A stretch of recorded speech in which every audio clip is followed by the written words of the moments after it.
Good to What see up? you. Welcome to the Yeah, Tension Harlot podcast. I just met you the other night at Laugh Factory Hollywood, yeah, and we know a lot of the same people. And you were so cool to talk to. And you're from the East Coast. You do comedy in New York. yes. New York is my place. New York is home. It's the mecca of comedy for the world, and I was glad I came through that vessel. Nice. Yeah, I'm also from the East Coast, and I was in New York for a year. I miss it. I miss a different. It's different scene kind of than LA, right? It's It's slightly a different. whole different vibe when you can Yeah. do like I was doing 16 shows a week in New York, all Mm, around New York, and in and out of cabs, in and out of subway, in and out of driving, going back and forth to clubs. I Two miss shows. it. I'm gonna come back in a Yeah, few years. I miss it, dude. Yeah. yeah. Because there's more stage time, right? I Yes, think. a lot more stage time because what happens is um, New York is so many clubs and there's so many clubs in a small area. When you just look at the island of Manhattan and then you talk about the shows that's in the outer boroughs in Jersey and just, upstate and everywhere, you have a lot of opportunities to perform. And because New York is the mecca of comedy, Mhm. people take New York like, oh, this is stand-up comedy. Everyone takes it seriously. Everyone is like Mhm. right there. And New Yeah. York will make you better, quicker Yes. Yes. because it's 12 million people in the city proper Oh, the itself. crowds from all over the world. It's just Yes. it's a different vibe. Yeah. Yeah. And you're meeting so many different people from all over the world and so many different ethnicities. So you don't have time to be hack. You have to like be original. You have to grab people's attention. Even when you're walking down the street, New Yorkers will tell you, get the fuck out the way if you're a Yeah. tourist looking up. They don't have time for your bullshit. Love it. Yeah. No, I love New York. Yeah. So and you come here too. So you're kind of back and forth. You tour a little. You Yeah, I was in San Francisco, and okay. and the reason I was here before, and Robin Williams, when I was at this comedy store a long time ago, Robin Williams told me, he said, if you ever want to find your voice, go to San Francisco. Mhm. He lived there. I never got to meet him, but yeah. Yeah, and I've been by where his house was and everything. So, but also perform in this place where he did a special. Dave Chappelle did a special Broadway Studios, and so I was able to take in his advice after the pandemic because Mhm. during the pandemic I had a great fucking time in Greenwich, Connecticut. Shout out to Greenwich, Connecticut. Nice. And Earthquake got you started. You knew Earthquake, the Okay, so comedian. that's the fun part about doing comedy. I've always been funny my whole life, and Hmm. I always knew I was funny.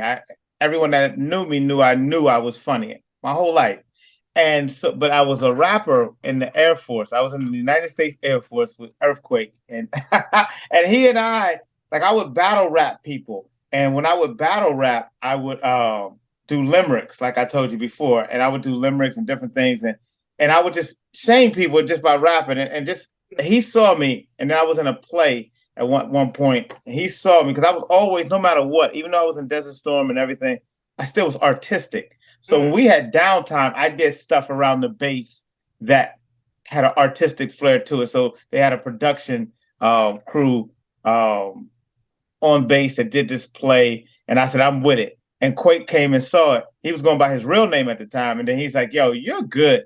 He said, "Do you mind opening for me in Pensacola, Florida?"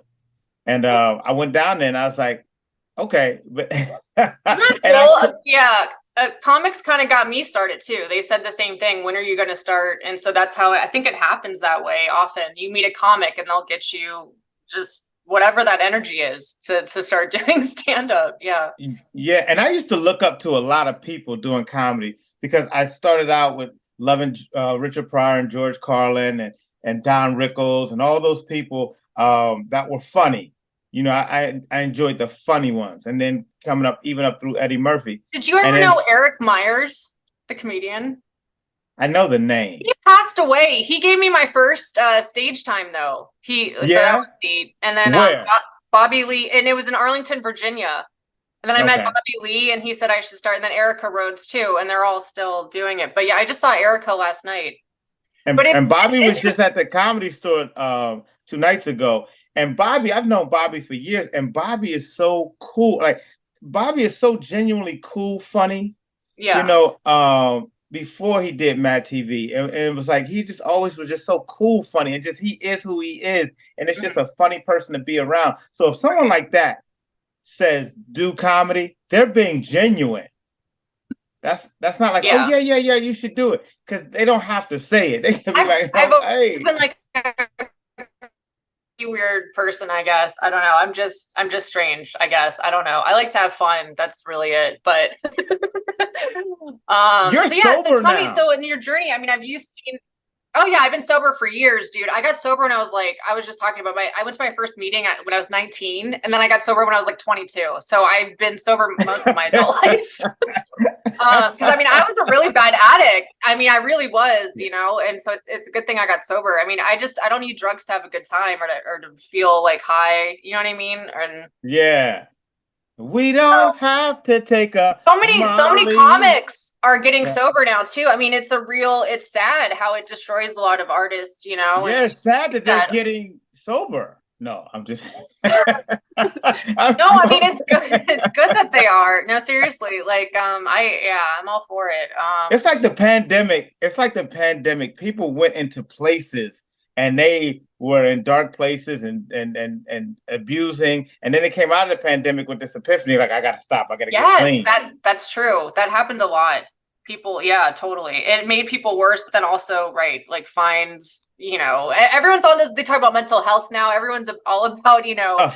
self-love. And I think it's great. I do yoga and, you know, all that stuff. So I try to be really positive because there's a lot of negativity pursuing this industry. And I've seen, you know, I'm sure you have too. We kind of talked about it. People will turn on you. They're two-faced, you know, and it's interesting to see it play out because like, people like they'll cancel themselves. Like I think there's karma because I've had people, you know, kind of like attack me and then they end up canceling themselves or like they seem like they Mm-hmm. steal my joke and then they're gone. So it's And then like, they're gone. And yeah, those are big things.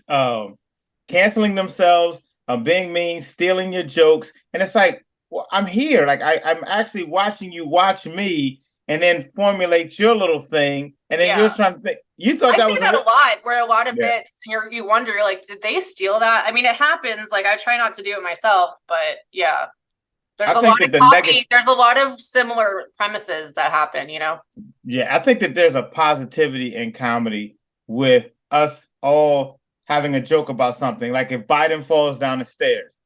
Come on, every comedian has something, a thought about that Yeah. they could run with. There's Then there's so a much group to talk th- about now in the and world. then there's a group Yeah. of people that will run with that thought.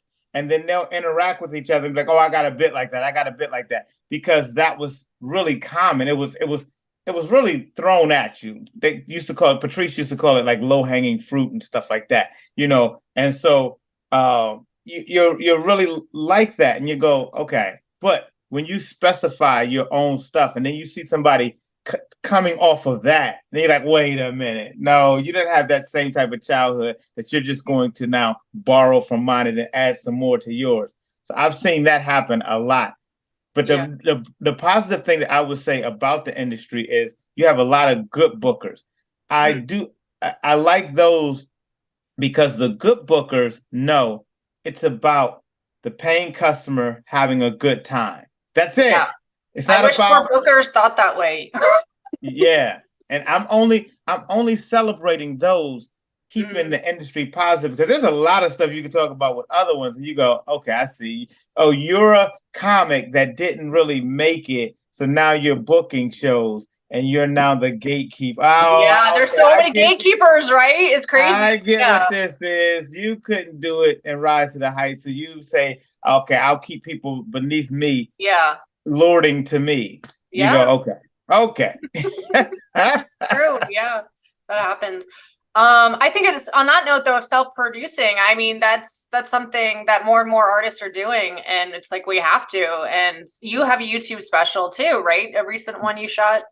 I was Yes. watching. My special is coming out called Womanology 101. Okay. And Okay. I love it. I love it because I love women. I on stage I say I'm a pussyologist. And and what I like about women is I like the conversations, I like hanging out, I like just being a part of that male female dynamic especially in a relationship, in a friendship. It's just hearing the thought, because I know that I'm a man. I know men thoughts, and you get tired of like, okay, I know, locker room stuff, whatever, stereotypes, whatever, and all that. But a woman can take you into a world like Alice in Wonderland, and you be like, oh wow, we're having tea. What?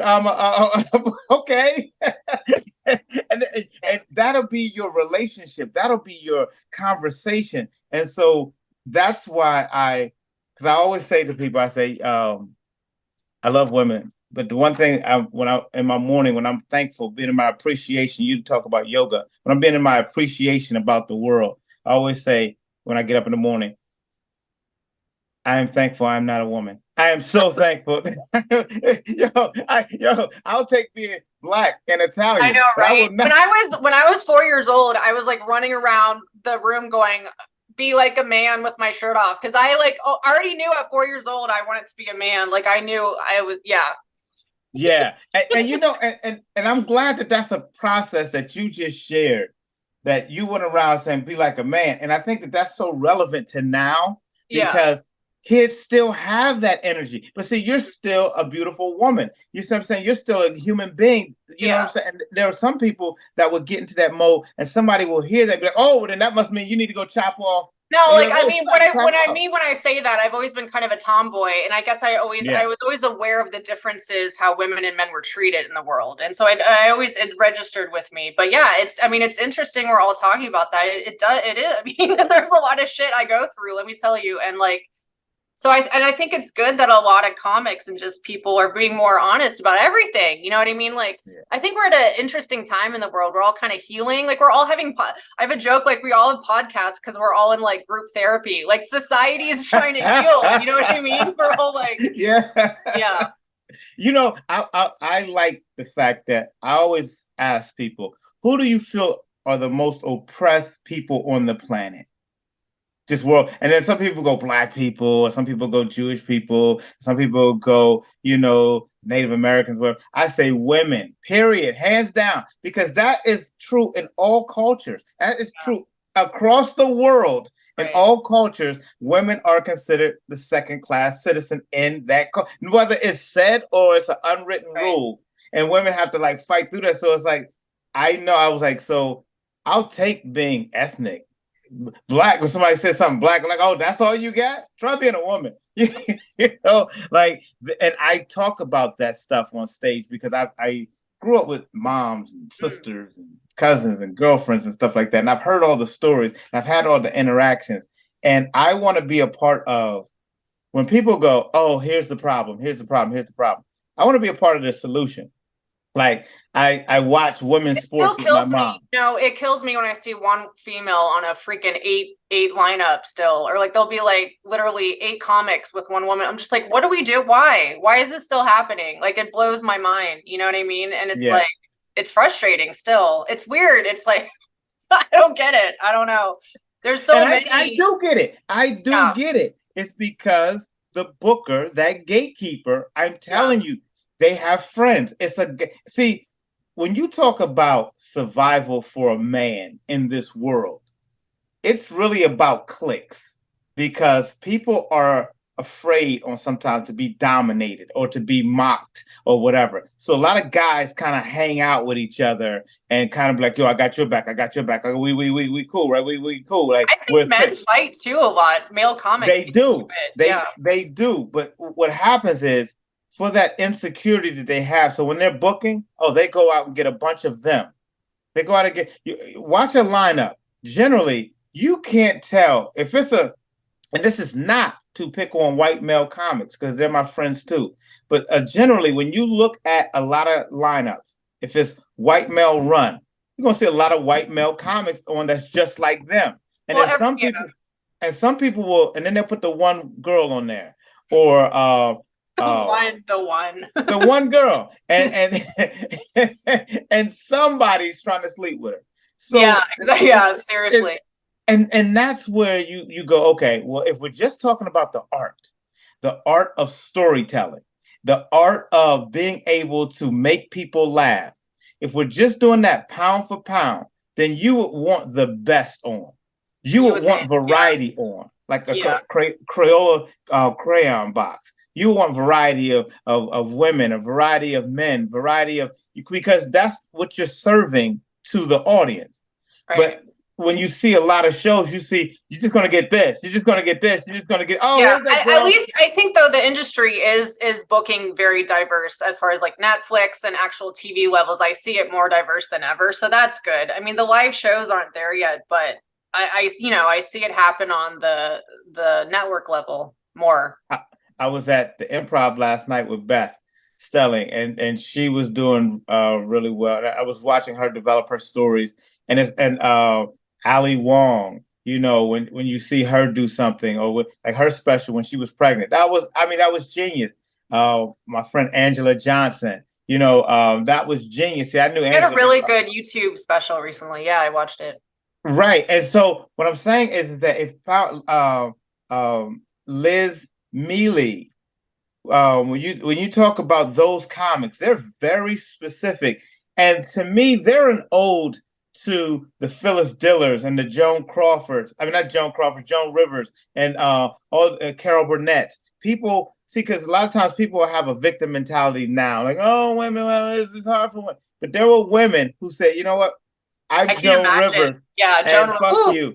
I'm yeah, Phyllis Diller. Fuck you. I'm yeah, Liz Millie. Fuck you. I am, best selling. Fuck you. See, there are people that yeah, they have it inside them, and it yeah. makes no difference if they're a woman. It's like, I'm funny, and I'm Right. going to persevere through that. I have that, and I think people recognize that. I mean, you have to have that if It's like Yeah. I've been doing this so long, I'm not going to quit. Like, why would you quit just because Why'd you someone's quit mean to you? now? It's like I've been doing this 10 years. I'm not quitting. Like, why? You know what I mean? That's how I was when I was in the military. I decided, I said, well, okay, if I do past 4 years, then I might as well, if I do have to sign up for the 8 year thing, I might as well make a career out of it. So I knew I didn't want to make a career out of the military, being in the Air Force. So I was like, when you get to that point or you've done something after a certain while, it's like, I'm not quitting after this. Like, this is the gig. Yeah. Like, this It's is so it. fun. It is. Like, God, I've worked so many jobs. It's like, God, Where'd I you need work? What, art. like what? Everything, literally everything, legal, real estate, every I've done it all. I've waited tables. I mean, everything. And it's like, I love art. I have to do art. Can So. you give me a smidge of each job you just named? Like a Dude, I was highlight a that you, nanny. No, I should talk more about that. I've been a private investigator, nanny. What else? I mean, receptionist, you name it. I used to as a kid, as like a teenager, I was selling knives door to door with like Cutco and like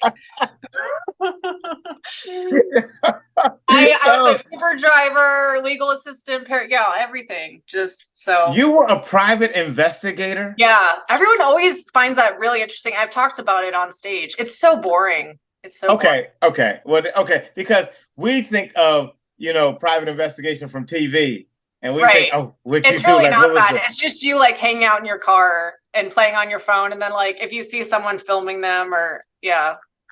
I So, did some okay, acting and like following people. Yeah, I don't really do it anymore, but that's so funny because a private investigator is what an actor has to do to find their character.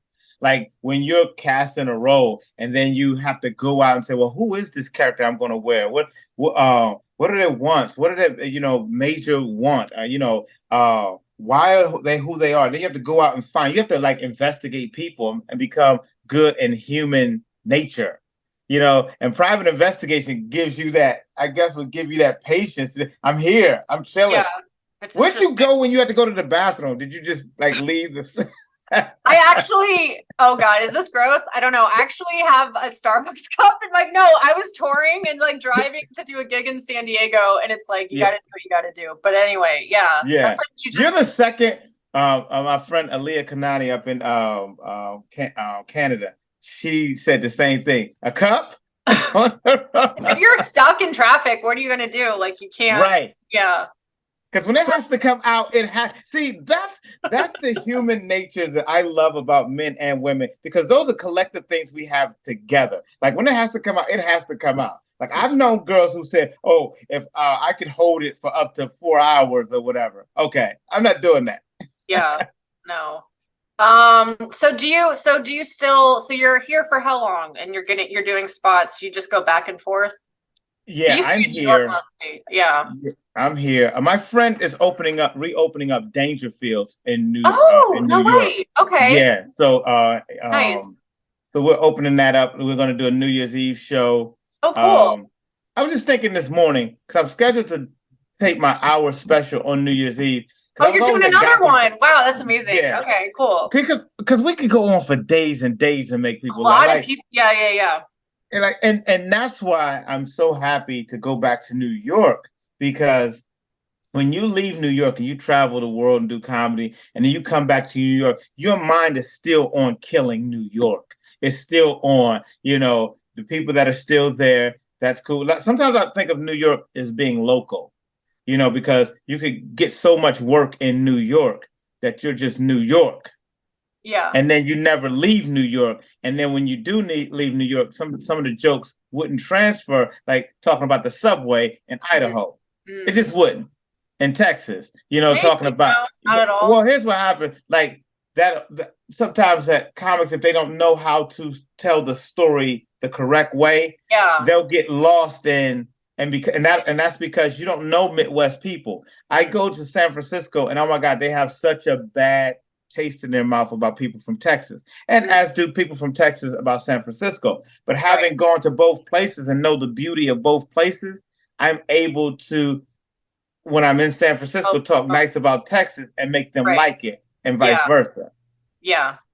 You Yeah, know, I know what you mean. I mean, I don't really, I joke about both sides politically, and I try to kind of like, I try to have universal jokes, but yeah, it's interesting. Sometimes when I talk about being bisexual, I had people kind of look at it's so strange how people are just so, closed-minded. right, Yeah, that's happened to me. I'm just like, because like I talk about being bisexual in New York and LA, no one gives a fuck. But then I did right. it like a small city, and they're kind of like looking at me weird, like, why isn't she married with kids? It's Exactly, just and like, that's a real thing. And see, yeah. and that's my whole point. If you're Amish and you try to do material to an Amish crowd talking about you're bisexual, it's not going to go over. That's a world of theirs. That's a Yeah. world of the Midwest. That's maybe in Utah. But But you go to you can always reach a couple people. Yeah, I mean, I don't know. but What are you you gonna go you reach something like, what's at our core other than my choices that I know aren't cool here? Like, okay, for example, during the pandemic, I hung out with all people on the right. That's it. No lefties, no nothing. It was an all right world. And we were all right about it. do? However, when I go to liberal cities, Isn't I'm it interesting all now? Now I feel like more comedy is leaning more towards the right again. It's like so weird, right? It's like, That's the whole point of yeah, comedy. See, yeah, that was comedy. See, all of us as comedians, we started out being the odd person. We aren't the people that were the best at anything other than making shit happen in school or disrupting class or going to the principal's office a lot, because we had the class cracking up and we were a disruption in class. See, that's who we are. We are counterculture. We've always yeah, been yeah, counter to the rules. And right. so when That's there's this big wave of rule that come over society, and it just gripped a lot of people, like, oh my God, you can't say this, you can't say that, because the bigger wave came down from a bigger thing and washed everybody. But then after you shake it all off, you go, wait a minute, to the fucking core, I'm still fucking counterculture. yeah, And yeah. I see that too. People who were so staunch at a certain point are now like, yeah, I've seen it a little bit differently. Of course, because the truth is still in you. You cannot stop the truth, regardless truth and talent, truth and just general. I feel, yeah, it'll always come out. Yeah. About truth about people. I mean, yeah. And that's why I was so happy when I met you, because the realest thing you could be is present. Mm. Like, I'm showing up to let you know I'm here and I'm ready to work. That's the realest thing you can be. Like, if you call my name right now, I can go on that stage and rock it. And you have that presence when Oh, you thank were you. standing there, Thank like, yo, just you put me in the yo, I'm here, yo, you. about to rock this. And that's what I like. I do have quite the presence. People, yeah, it's a lot. I'm a lot. I know that. people people don't know how to respond to me. It's like good and bad. They're like, damn, they don't know what to do with me. But yeah. And that's performance. See, when you're talking about performing in comedy, stage, or film, see, we're not regular life. We're life heightened. So Mm, when we walk around in our real life heightened and people don't know how to take us, it's because we're still on. You know, we're always on. Yeah. It's like It's we're hard so for us to human. blend into the woodworks and just go Right. along to get along. Ugh, yeah. No.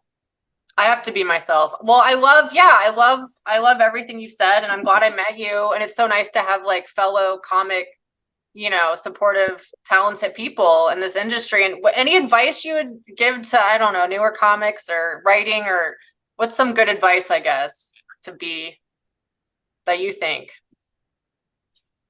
Something that you do that helps you with your career. What I do is remain in the moment. Mm. Tell a story and let us know how it affects you, why it affected you that way, and maybe link it to something else. Like, let us know who you are. Don't just da da da, and then another joke, and another joke, another. Take the time and chill, and let us know the beautiful person that you are comedically, because the number one job is to make them laugh. Don't get precious with it, like, oh, we just gonna talk and we just gonna sad story my way through this whole bit. No, it's got to be funny. It's got to be funny, but tell us who you are in a funny way. Presence. I think that's why crowd work works so well, because it's like in the moment, and people just laugh at the moment. Yeah, that's why crowd work. Yeah, I'm gonna do more crowd work myself. I love crowd work. It's in now, and so for whatever reason, just the moment, is funny. Everything in the room, you got to use what's going on. Yeah, yeah, and just begin. Just begin. Begin. I love it. Take action. All right, you're awesome. Well, I gotta run. Thank you so much for doing this episode with me, and I look forward to seeing you in New York and just all over again soon. Okay, cool. We'll talk. I love you. Bye. All right, bye. Now I know that this will never go wrong. Like you already knew me. That's why we. Yeah, I sing it all.